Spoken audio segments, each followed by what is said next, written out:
కరీంనగర్ నగరంలోని మంకమ్మ తోట 45వ డివిజన్లోని వినాయక మండపంలో జిల్లా యూత్ కాంగ్రెస్ ప్రధాన కార్యదర్శి division contestant corporator Mohammed Azeem ఆహ్వానం మేరకు మంగళవారం కాంగ్రెస్ నాయకులు Karimnagar parliament contested MP incharge Velichala Rajender Rao, Congress నాయకులు మల్లికార్జున రాజేందర్ రావు, ఎస్టీ సెల్ నాయకులు శ్రవణ్, నాగుల్ల మల్యాల యూత్ కాంగ్రెస్ ఉపాధ్యక్షులు ఉల్లెందుల అనిల్, డివిజన్ నాయకులు పండిత్, అంజన్, శరత్, సాయిలతో కలిసి వినాయకుడిని దర్శించుకున్నారు. అనంతరం నాయకులు వెలిచాల రాజేంద్రరావును శాల్వాతో సత్కరించారు. ఈ సందర్భంగా ఆయన మాట్లాడుతూ వినాయక భగవానుని ఆశీర్వాదంతో రాష్ట్రంలో కాంగ్రెస్ పార్టీ అధికారంలోకి రావడం జరిగిందన్నారు.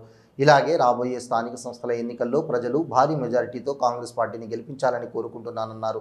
ప్రజల సంక్షేమమే కాంగ్రెస్ ధ్యేయమన్నారు. ఈ కార్యక్రమంలో డివిజన్ ప్రజలు అధిక సంఖ్యలో పాల్గొన్నారు.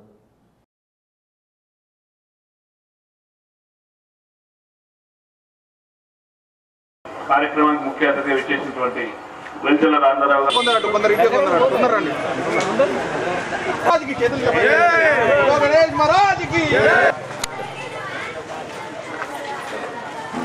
విఘ్నేశ్వర స్వామి దర్శనాని కోసం వారి ఆశీస్సులు పొందటానికి మంకమ్మ తోట వాసులు, మంకమ్మ తోట కాంగ్రెస్ లీడర్లు, కార్యకర్తలు అందరి రిక్వెస్ట్ మేరకు ఇక్కడికి రావడం జరిగింది.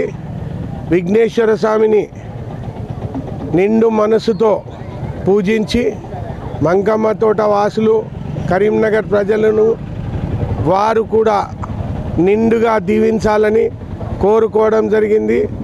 వారి ఆశీస్సులు నాకు ప్రసాదిస్తే కరీంనగర్ అభివృద్ధి, మంకమ్మ తోట అభివృద్ధి నా పైన వేసుకొని నేను ఇంతకుముందు ఎన్నడూ లేనంత ఈ ప్రాంతాన్ని అభివృద్ధి చేస్తానని వారికి హామీ ఇస్తూ వారందరూ నన్ను ఇక్కడికి ఇన్వైట్ చేసినందుకు ప్రత్యేక కృతజ్ఞతలు తెలుపుతూ